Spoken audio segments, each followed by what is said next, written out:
अस्सलामुअलैकुम। सिरात मुस्तकीम चैनल में खुश आमदीद। आज 2 अक्टूबर 2018 है।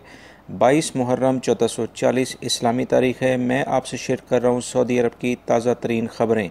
दोस्तों, रोज़ाना की बुनियाद पर सऊदी अरब से मुतालिक ताज़ा तरीन ख़बरें, गोल्ड रेट और रियल रेट, ये इंशाल्लाह अलग अलग वीडियो में मैं आपसे शेयर करता हूँ। ये मेरी वीडियो लाजमी देखिएगा, मेरे चैनल को लाजमी सब्सक्राइब कर लें, बेल बटन लाजमी प्रेस कर लीजिएगा ताकि जैसे ही मैं कोई वीडियो अपलोड करूँ फ़ौरी तौर पर आपको मिल सके।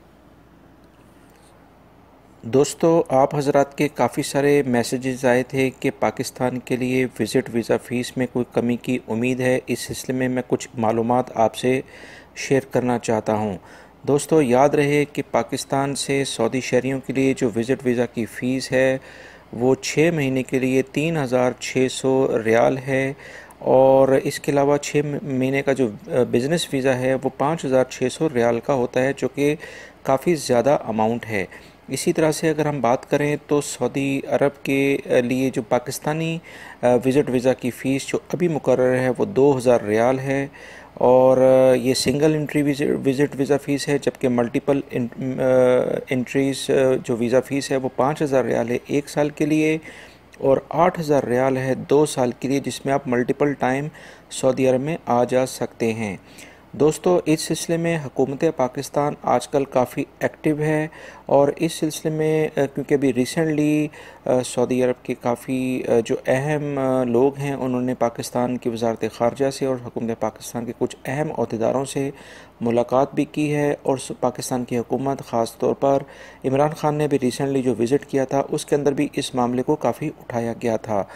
तो दोस्तों, उम्मीद की जा सकती है कि इस सिलसिले में कुछ पेशरफ्त बहुत जल्द होगी, और मैं काफ़ी पुरुमीद हूँ कि इंशाल्लाह इस सिलसिले में बहुत जल्दी ही कुछ इस तरह से विज़िट वीज़े की फ़ीस जो फैमिलीज़ जो पाकिस्तान की फ़ैमिली सऊदी अरब में रहती हैं उनके लिए एक अच्छी खुशखबरी आएगी, और इंशाल्लाह उम्मीद है कि आने वाले कुछ महीने के अंदर ही कुछ इस बारे में कोई अच्छी खबर आने की उम्मीद है। इंशाल्लाह जैसे ही कोई इस बारे में मज़ीद मालूमात आती हैं वो मैंने आपको बता दी हैं।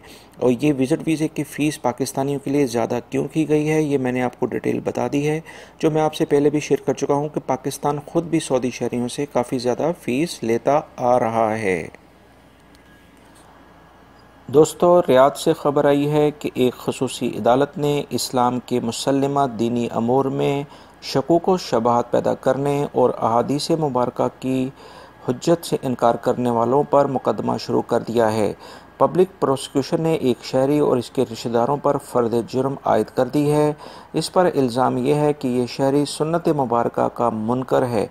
इस शख्स ने ममलिकत के ख़िलाफ़ ज़राए अबलाग को बहुत सारे इंटरव्यूज़ दिए हैं, जिसमें इसने ममलिकत और शाही ख़ानदान के ख़िलाफ़ बातें की हैं। इस तरह और भी बहुत सारे इल्ज़ामात जो कि दीन इस्लाम, ममलिकत की खुद मुख्तारी और शाही ख़ानदान की इज़्ज़त और वक़ार को ख़राब करने से मुतल्लिक़ हैं। इस सिलसिले में हुकूमत पहले ही ममलिकत में मौजूद तमाम शहरी और गैर मुल्कियों को बार बार ये बताती आ रही है कि अगर कोई भी शख्स ऐसे जराइम में मुलविस पाया जाता है कि जिससे वो जो मैंने अभी आपको बातें बताई हैं वो इस पर इल्ज़ाम साबित होते हैं, तो वो सख्त सज़ा और जुर्माने का मुस्तहिक होगा, और इस सिलसिले में उसको भारी जुर्माने और बड़ी कैद की सज़ा दी जाएगी ताकि वह दूसरों के लिए निशाने इबरत बन जाए। दोस्तों, आज फिर पब्लिक प्रोसिक्यूशन ने एक बार ये ऐलान किया है कि मनी लॉन्ड्रिंग एक बहुत बड़ा कौमी जुर्म है, जिसकी वजह से ममलिकत को काफ़ी माली नुकसान होता है, और कोई भी शख्स अपनी जायज़ तरीके से कमाई गई रकम को कभी भी ममलिकत के अंदर या बाहर मनी लॉन्ड्रिंग से लाने का नहीं सोचेगा, क्योंकि असल जो तरीक़ाकार है वो बैंकों के ज़रिए ट्रांजैक्शन ही है। लिहाजा अगर कोई ऐसा शख्स जो कि मनी लॉन्ड्रिंग के ज़ुमरे में आता है, गैर कानूनी तौर पर हुंडी वगैरह या किसी और तरीके से वो रकम भेजता है, तो वो आर्टिकल 1 के तहत जुर्म करार दिया जाएगा, और ऐसे मुजरिम को सख्त सज़ा दी जाएगी, क्योंकि ये शख्स ममलिकत के अंदर जो माली अमूर हैं उनके नुकसान का बायस बनेगा। लिहाजा दोस्तों, हमेशा याद रखें कि बैंकों के ज़रिए ट्रांजैक्शन करें, कभी भी ऐसे शख्स की, चाहे वो आपका रिश्तेदारी क्यों ना हो, उससे ज़्यादा अमाउंट लेकर अपने अकाउंट के ज़रिए उसके अकाउंट में रकम ट्रांसफ़र ना करें, क्योंकि जब वो रकम आपके अकाउंट के ज़रिए दूसरे मुल्कों में ट्रांसफ़र होती है तो उसकी जवाबदेही आपको देना होगी कि आपके पास ये पैसा कहाँ से आया है। लिहाजा ये तमाम सिस्टम मॉनिटर होता है। सिक्योरिटी इदारे और फाइनेंशियल जो इदारे हैं सऊदी अरब के, वो इन चीज़ों को चेक करते हैं। आप किसी भी गैर कानूनी काम में किसी सूरत में इन्वॉल्व ना हो, वरना बहुत ज़्यादा जुर्माना और नुकसान हो सकता है। दमाम से खबर आई है कि एक पाकिस्तानी शहरी जो कि हेरोइन स्मगल करने के जुर्म में गिरफ़्तार किया गया था, इसका सर कलम करके इबरत का निशान बना दिया गया है। वजारत दाखिला का कहना है कि ये शख्स पेट में हेरोइन छुपाकर स्मगल करने की कोशिश कर रहा था, जो शक की बुनियाद पर पकड़ा गया और इब्तदाई तफ्तीश में इस शख्स ने इकबाल जुर्म भी कर लिया था, जिसके बाद इसको सज़ाए मौत दी गई, जिसे आज सर कलम करके इबरत का निशान बना दिया गया है। दोस्तों, सऊदीया में बैंकों ने आज एक नया ऐलान किया है कि बैंक अपने कस्टमर्स को जो सहूलियात फराहम करते हैं, इस सिलसिले में कुछ फ़ीसों का ऐलान किया जा रहा है, जिसमें बैंक के साथ कस्टमर का मुआहदा बैंक अकाउंट खोलते वक्त कर दिया जाता है कि वो इन सहूलियात में फ़ीस लाजमी अदा करेगा। इस सिलसिले में बैंकों को लाजमी तौर पर फ़ीस लेने की पाबंदी नहीं, हर कस्टमर से ये फ़ीस लें। सिर्फ वही कस्टमर्स ये फ़ीस देंगे जो इन सहूलियात से फ़ायदा उठाएंगे। अब मैं आपको बताता हूँ कि वो कौन सी सहूलियात है जिस पर बैंकों के तर्जुमान ने ये फ़ीस का बताया है। अगर कोई भी कस्टमर अपना एटीएम कार्ड तोड़ लेता है या 3 दफ़ा अपना पिन कोड गलत इंटर करता है, जिसकी वजह से उसका एटीएम कार्ड ब्लॉक हो जाता है, तो या उसका एटीएम कार्ड गुम हो जाता है, तो इस सूरत में उसे 30 रियाल चार्ज किए जाएंगे। और उसके अलावा अगर कोई भी कस्टमर किसी भी गल्फ़ कंट्री यानी खलीजी ममालिक में जाकर अपने एटीएम कार्ड से कैश निकलवाता है, तो उसको 10 रियाल फ़ी कैश ट्रांजैक्शन उससे ली जाएगी। और अगर वो किसी भी गल्फ़ कंट्री में जाकर अपना बैंक अकाउंट का बैलेंस चेक करता है, तो उससे 3 रियाल फ़ीस ली जाएगी। अकाउंट की सालाना फ़ीस जो है वो जीसीसी कंट्रीज़ में अगर वो अपने एटीएम इस्तेमाल करता है तो उसकी फ़ीस 25 रियाल होगी।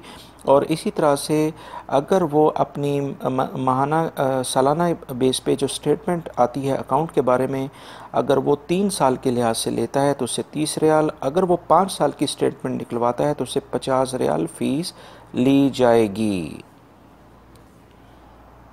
दोस्तों, जद्दा से खबर आई है कि 2 गैर मुल्की अफराद में झगड़ा हो गया जिनका ताल्लुक फ़िलिपीन से था, जिसमें एक ने दूसरे को कत्ल करके ख़ुद को पुलिस के हवाले कर दिया। पुलिस को इतला मिली थी कि 2 अफराद में लड़ाई हो रही है, जिस पर पुलिस मौके पर फौरी तौर पर पहुंची जहां पर यह लड़ाई हो रही थी, मगर इस लड़ाई में एक शख्स पहले ही जाँ बाक हो गया था, जिसको जब हॉस्पिटल लेके जाया गया तो उसकी बाकायदा मौत की तस्दीक हो गई। इन दोनों फ़िलिपीनी अफराद में काफ़ी अरसे से किसी मामले पर कोई मसाइल चल रहे थे और इस लिहाज से इनमें झगड़ा हुआ, जो पहले बहस व तकरार से शुरू हुआ, उसके बाद इन दोनों में खून खराबा शुरू हुआ, जिसके बाद एक शख्स जो कत्ल हो गया, जिसको पुलिस ने गिरफ़्तार करके मज़ीद तहकीकात शुरू कर दी हैं। रियाद पुलिस ने कार्रवाई की है, जिसमें गाड़ी चोरी करने, जाली करेंसी फैलाने वाले 5 रुकनी मकामी अफराद पर मुश्तमिल गिरोह को गिरफ़्तार कर लिया है। इस गिरोह में तमाम मुलज़मान शहरी हैं और इनकी उम्रें 30 से 40 साल के दरमियान हैं। ये गिरोह अब तक तकरीबन 14 वारदातें कर चुका है। इनके कब्ज़े से जाली करेंसी और जालसाजी के आलात भी बरामद हुए हैं। दोस्तों, महकमे पासपोर्ट ने ऐलान किया है कि इंडोनेशियन शहरियों के विज़िट वीज़े को अकामे में तब्दील करने की सहूलत अब ख़त्म हो चुकी है। सोशल मीडिया पर गर्दिश करने वाली ख़बरें, अफवाहें और मनगढ़ंत हैं कि अब किसी शख्स को भी जो मुकीम कार्ड जारी नहीं किया जा रहा है। लिहाजा ये तमाम ख़बरें गलत हैं कि अब इंडोनेशिया से की तरह दूसरे जो और भी ममालिक हैं, उनके भी विज़िट वीज़े को अब उनके अकामे में तब्दील कर दिया जाएगा। ये सरासर गलत ख़बरें हैं, बल्कि इंडोनेशियन शहरियों के विज़िट वीज़े को भी अब अकामे में तब्दील नहीं किया जाएगा।